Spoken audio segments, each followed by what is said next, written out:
I'm Margot Politis. I'm the set designer on Wally, and I'm also artistic director of Milk Crate Theatre. Amazing. Okay, Margot, what are your thoughts on the Sydney theatre scene at the moment? Well, I work in the small to medium sector, and we have a lot of ties with the independent sector as well. We have a lot of artists that cross in between those two worlds.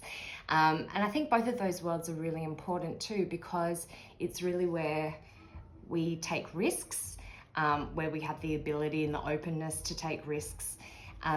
And I hope that we're getting a bigger and bigger viewership too, because actually a lot of really interesting work is coming out of these parts of the sector. I think Wally is an interesting example of that too, because it's a bold, new, awesome work, and I hope lots of people come and see it. And for me, I've done set design on Milk Crate Theatre shows, and to be able to work on this show as well has been awesome. Working in different kinds of spaces, in different kinds of productions, different budgets, it's really exciting. Excellent. What do you think audiences will take away from this production, from Wally? I think audiences will take away a lot from Wally. I think there's the content, the beautiful script written by Nick.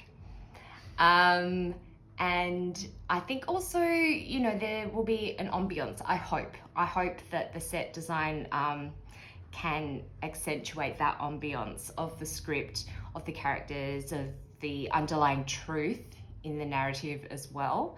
So as set designer, I suppose for me is trying to bring about that sense of uncertainty, that sense of longing, that sense of being lost, nostalgia, without giving away too much.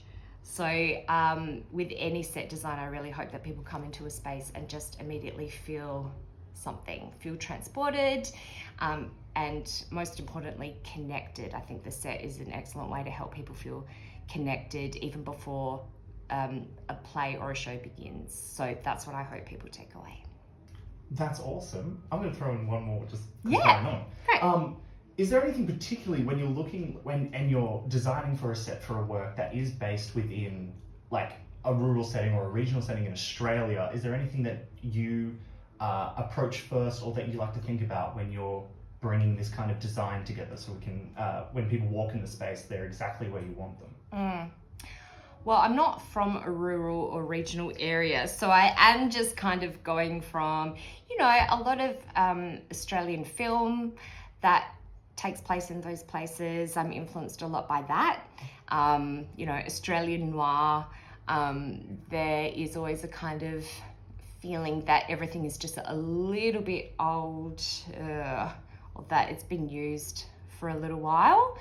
That could also be a stereotype too, so maybe I'm completely off the track, but I think for me that imbibes it with that sense of nostalgia. So everything that I'll purchase would be secondhand, deliberately. Like I'll go on Facebook Marketplace and to the op shops, and I'll try to source as much as I can, set wise, furniture, costume, everything to be secondhand, so it is already used, it already has a sense of history, and I think that energy comes into the space with that.